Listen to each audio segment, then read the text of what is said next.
Hi, this is Danielle, Emmanuel, and Reagan.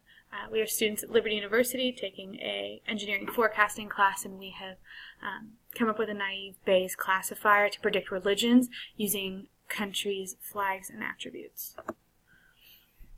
So an overview of this project, we have used the UCI flag data set. This gave different attributes of the flags, such as stripes, colors, and we are using that information to try and produce and predict which religion that country adheres to. We first came up with a naive Bayes classifier, and then we tried to improve that by using neural networks. Alright, so the original algorithm that if you are familiar with the Bayesian algorithm, is that you take a prior data set or prior information, you multiply it by a likelihood, which is a distribution, and you divide it by the evidence to give you a likelihood or posterior of the data set that you have, so a conclusion. Now, the way that we wrote our naive Bayes classifier is it first generates a training data set, which we make 80% of the data itself. And again, with the flags, this is 80% of the 196 flags that we brought in from the data set from University of California, Irvine. Then we generate a test data set, which we say is 20% of the data set randomly distributed. And then we compute the class probability. Now, there are 7 different classes, what they're talking about there, 7 different outcomes that are possible. So it computes a class probability of each outcome. Then it generates a distribution. Now, we used either normal or kernel in our algorithm, in our script, and then it gets a predicted output for test set. Then once it gets that predicted output, it compares the predicted output with the actual output, and then it creates a confusion matrix to test the algorithm fit. So now the neural networks that we ended up using to improve on, and really just to compare as well, was Levenberg-McCart was the first one. Now this one usually uses a nonlinear least squares, and uses curve fitting method based on gradient descent methods. And then we ended up stumbling across a Bayesian regularization algorithm. This converts nonlinear regressions into ridge regressions and are really more robust. They take a little longer to run. Typically with our data set, it takes about 40 seconds to run as compared to less than a second for the Levenberg-McCart, which means that they're a bit more robust. They run about 1,000 iterations as compared to about 7 for the Levenberg-McCart, and it reduces the need for a lot of cross-validation. In general, it is a much better model, and you'll see when we run our results. So like we said, really we're going to show the comparison between our original design using a naive Bayes classifier, then taking it into a neural network, because typically speaking, you're not going to see a lot of correlation, or you wouldn't expect to see correlation between religion and attributes of a flag, which is the beauty of neural networks. And then we're going to use the Levenberg-McCart algorithm, which shows a little bit of improvement, if any. Sometimes it's less, depends on the data set and the training data. But then once we put it into and use a Bayesian regularization algorithm, we see really, really great improvement. So let's check it out.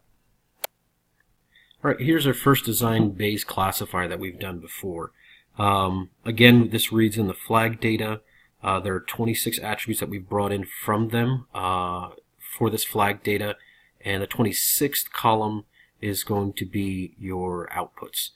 We took away 3 different attributes, and the reason we did was because they were things like the name of the country and other ones that were difficult to quantify. So we wanted to go ahead and just go with the ones that are quantifiable. So what it does is it ends up splitting it into training data sets and test data sets. It finds the unique classes, in other words, a unique number of outputs, and then it runs through 2 different distributions. You can run through a normal distribution or normal case, where it finds its average, its sigma, and it looks through, it develops a probability for the test set, or it can do the kernel, and it can choose between each one, whichever one's the best model from here. And then what it does is it creates a confusion matrix down here at the bottom, which by comparing our previous to our predicted. So let's go ahead and run this real quickly, and we'll show you exactly what our confusion matrix looks like in this sense. So you can see this one runs at 50% accurate.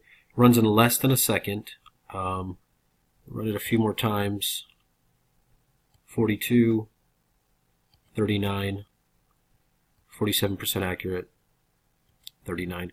So you can see we're getting fairly low numbers in the ballpark, nothing that you would actually try to consider. So let's go ahead and check out the other models. So this is going to be through MATLAB. We were able to generate this neural network applicator. So you're able to go into apps, go into neural net pattern recognition, and what you're able to do is then input two different sets of data here. So let me show you that real quickly. Alright, so this is now using, we're going to use the Levenberg-McCart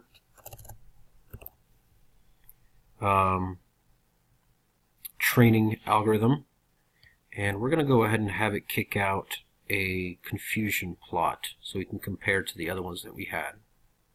So again, this is going through the neural net pattern recognition built-in app. As you can see, our input data, this is a matrix of basically of all of our information. What I'll show you is that we've got here, these are attributes. So attributes is name, which we've eliminated, land mass, so 1, 2, South America, North America, Europe, zone. You can pause and look at all these if you'd like to. Again, we started off with 30, so we dwindled those down to some of them because obviously name is not something that we can use to predict, or at least not something we wanted in the data set. So you can pause that and take a look at that if you'd like to. Alright, and then what we ended up having to do then, because the output is generally going to be a 0 to 7, for pattern recognition we had to signify our 0 to 7, or 0 to 8, no 0 to 7 as ones and zeros. So with a row of 0, 1, 0, 0, 0, 0, 0, and so on, this is technically an output of 2. So we had to change our data completely, create this matrix to be able to run this as a pattern recognition neural network. So to run this, again, we've changed it to now we're running the Levenberg-McCart. Let's go ahead and run this. It'll kick out a confusion matrix that tells us that we're 27.8% accurate. Obviously this is much lower than what we had before because it runs only 7 iterations. So sometimes this gets a little better, sometimes it gets worse, but let's show you what we did to finally get a good model. So we're able to change now to use the Bayesian Regularization model.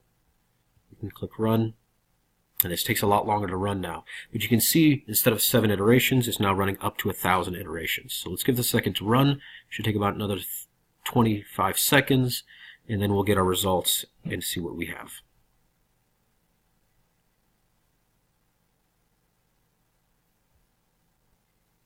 Alright, so now it's run, it's finished, it's run its 1,000 iterations.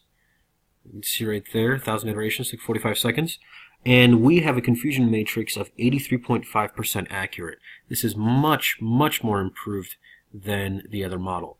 Now, there are a few ways to improve a neural network. Obviously, being able to add more data sets or more data into the data sets will improve it.